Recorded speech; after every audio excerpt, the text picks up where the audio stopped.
ಸಿಂಪಲಾಗಿ ರಸಮ್ ಮಾಡೋದಕ್ಕೆ ಏನೇನು ಬೇಕು ಅಂದರೆ ಹುಳಿ ಟೊಮೊಟೊ 2 ತೊಗೊಂಡಿದ್ದೀನಿ, ಬೆಳ್ಳುಳ್ಳಿ, ಹಸಿಮೆಣ್ಸಿನ್ಕಾಯಿ 3 ತೊಗೊಂಡಿದ್ದೀನಿ, ಮತ್ತು 1 table spoon pepper, 1 table spoon ಜೀರಿಗೆ ತೊಗೊಂಡಿದ್ದೀನಿ. ಇದೆಲ್ಲ ರುಬ್ಕೋಬೇಕು. ಇದು ಒಗ್ಗರಣೆಗೆ ಒಣಗಿದ ಮೆಣಸಿನ್ಕಾಯಿ, ಕರಿಬೇವು, ಮತ್ತು ಹಿಂಗು, ಕೊತ್ತಂಬರಿ ಸೊಪ್ಪು, ಸ್ವಲ್ಪ ಅರಿಶಿನ, ಮತ್ತು ಚಿಕ್ಕದ ನಿಂಬೆಹಣ್ಣು ಗಾತ್ರದಷ್ಟು ನಾನು ಹುಣಸೆಹಣ್ಣ ನೀರಲ್ಲಿ ನೆನೆಸ್ಕೊಂಡಿದ್ದೀನಿ.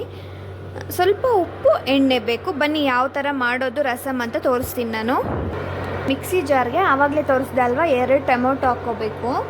ಆಮೇಲೆ ತೊಳೆದಿಟ್ಕೊಂಡಿರೋ ಹಸಿಮೆಣಸಿನ್ಕಾಯಿ, ಬೆಳ್ಳುಳ್ಳಿ ಸ್ವಲ್ಪ, ಮತ್ತು ಜೀರಿಗೆ ಮತ್ತು ಮೆಣಸು ಇಷ್ಟನ್ನು ಹಾಕ್ಕೊಂಡು ಸ್ವಲ್ಪ ತರಿಯಾಗಿ ರುಬ್ಕೋಬೇಕು. ಪಕ್ಕದಲ್ಲಿ ಬೋರ್ ಆಗ್ತಾ ಇದ್ದಾರೆ, ಅದು ತುಂಬ ಸೌಂಡು, ಸ್ವಲ್ಪ ಇಗ್ನೋರ್ ಮಾಡಿ ಸೌಂಡು. ನಿಂಬೆಹಣ್ಣನ್ನ ಚೆನ್ನಾಗಿ ಕಿವುಚ್ಕೊಂಡು ಚೆನ್ನಾಗಿ ಸೋಚ್ಕೋಬೇಕು. ನೀರನ್ನ ಸಪ್ರೇಟ್ ಮಾಡ್ಕೋಬೇಕು. ಇವಾಗ ಹುಣಸೆಹಣ್ಣು ನೀರಿದೆ ಅಲ್ವಾ, ಈ ನೀರಿಗೆ ನಾವು ರುಬ್ಕೊಂಡಿದ್ರಲ್ವ ಮಸಾಲೆ ರಸಮ್ಗೆ, ಇದಕ್ಕೆ ಮಿಕ್ಸ್ ಮಾಡ್ಕೊಳ್ಳೋಣ. ಇವಾಗ ಇದಕ್ಕೆ ಸ್ವಲ್ಪ ಹಿಂಗೆ ಹಾಕ್ಕೊತಾ ಇದ್ದೀನಿ. ಹಿಂಗೆ ಹಾಕ್ಕೊಳ್ಳಿ, ಜೀರ್ಣ ಚೆನ್ನಾಗಾಗುತ್ತೆ. ಸ್ವಲ್ಪ ಹಿಂಗು, ಸ್ವಲ್ಪ ಅರಿಶಿನ ನಾನು ಇದಕ್ಕೆ ಹಾಕ್ಕೊತೀನಿ.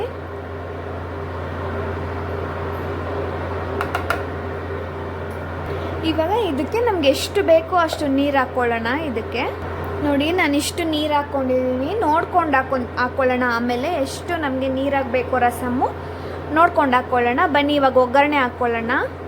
ಇವಾಗ ಒಗ್ಗರಣೆಗೆ ಒಂದು ಪಾತ್ರೆ ಎತ್ಕೊಂಡಿದ್ದೀನಿ. ಪಾತ್ರೆ ಬಿಸಿ ಆದಮೇಲೆ ಸ್ವಲ್ಪ ಎಣ್ಣೆ ಹಾಕ್ಕೊತಾ ಇದ್ದೀನಿ.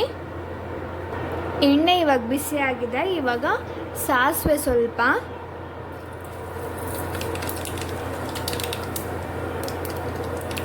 ಜೀರಿಗೆ ಸ್ವಲ್ಪ,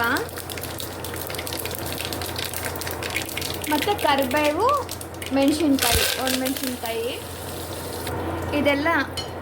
ಇದೆಲ್ಲ ಸ್ವಲ್ಪ ಚೆನ್ನಾಗಿ ಫ್ರೈ ಮಾಡಿಕೊಂಡು ಇವಾಗ ನಾವು ಆವಾಗಲೇ ಮಿಕ್ಸ್ ಮಾಡಿಟ್ಕೊಂಡಿದ್ದೀವಲ್ವ ನೀರಲ್ಲಿ, ಅದನ್ನು ಹಾಕೋಣ ಇದರಲ್ಲಿ.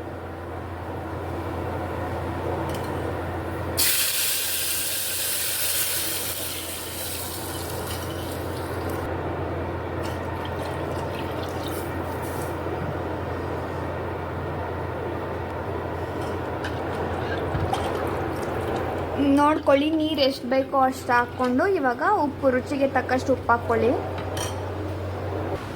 ನೋಡಿ, ನಾನು ಇಷ್ಟು ಉಪ್ಪು ಹಾಕ್ತಾ ಇದ್ದೀನಿ. ಆಮೇಲೆ ಬೇಕಂದರೆ ನೋಡ್ಕೊಂಡು ಹಾಕ್ಕೊತೀನಿ.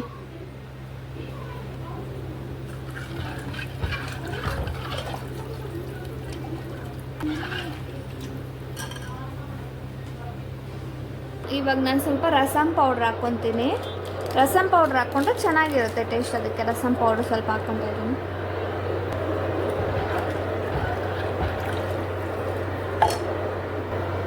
ನಾನೊಂದು 3-4 ಥರ ರಸಮ್ ಮಾಡ್ತೀನಿ. ಅದರಲ್ಲಿ ಈ ರಸಮ್ ಒಂದು ತೋರಿಸ್ತೀನಿ. ನಾನು ಯಾವ್ಯಾವ ಥರ ರಸಮ್ ಮಾಡ್ತೀನಿ ಅಂತ ಬರೋ ವೀಡಿಯೋಗಳಲ್ಲಿ ನಾನು ತೋರಿಸ್ತೀನಿ. ಅದರಲ್ಲಿ ಈ ಒಂದು ರಸಮ್ ನಾನು ಈವಾಗಲೇ ಸ್ವಲ್ಪ ಕೊತ್ತಂಬರಿ ಸೊಪ್ಪು ಹಾಕ್ಕೊತಾ ಇದ್ದೀನಿ. ಯಾಕಂದರೆ ರಸಮ್ ಕುದಿಯೋವಾಗ ಕೊತ್ತಂಬರಿ ಸೊಪ್ಪಲ್ಲಿರೋ ಫ್ಲೇವರ್ ಎಲ್ಲ ಬಿಟ್ಕೊಳ್ಳುತ್ತೆ. ಆಮೇಲೆ ಲಾಸ್ಟಲ್ಲಿ ಸ್ವಲ್ಪ ಕೊತ್ತಂಬರಿ ಸೊಪ್ಪು ಹಾಕ್ಕೊಳ್ಳೋಣ. ಇವಾಗ ಸ್ವಲ್ಪ ಹಾಕ್ಕೊಂಡಿದ್ದೀನಿ ನಾನು. ನೋಡಿ, ರಸಮ್ ಚೆನ್ನಾಗಿ ಕುದೀತಾ ಇದೆ. ಟೇಸ್ಟ್ ನೋಡಿಕೊಂಡು ಉಪ್ಪೇನಾದರೂ ಬೇಕಂದರೆ ಉಪ್ಪು ಹಾಕ್ಕೊಳ್ಳಿ. ನನಗೇನು ಕರೆಕ್ಟಾಗಿದೆ, ಉಪ್ಪು ಖಾರ ಎಲ್ಲನೂ, ಉಪ್ಪು ಖಾರ ಹುಳಿ ಎಲ್ಲ ಕರೆಕ್ಟಾಗಿದೆ. ಇಷ್ಟೇ. ಇವಾಗ ಸ್ವಲ್ಪ ಕೊತ್ತಂಬರಿ ಸೊಪ್ಪು ಹಾಕೋಣ. ಇವಾಗ ಲಾಸ್ಟಲ್ಲಿ ಸ್ವಲ್ಪ ಕೊತ್ತಂಬರಿ ಸೊಪ್ಪು ಹಾಕಿದ್ರೆ ರಸಮ್ ರೆಡಿ ಆಗುತ್ತೆ. ಇಷ್ಟೇ. ತುಂಬ ಸಿಂಪಲ್ಲಾಗಿ ಈಸಿಯಾಗಿ ಮಾಡ್ಕೋಬೋದು ಈ ರಸಮ್ಮು. ತುಂಬ ಚೆನ್ನಾಗಿರುತ್ತೆ, ಜೀರ್ಣನೂ ಚೆನ್ನಾಗಾಗುತ್ತೆ ಈ ರಸಮ್. ಈಸಿ ರಸಮ್ ಇದು.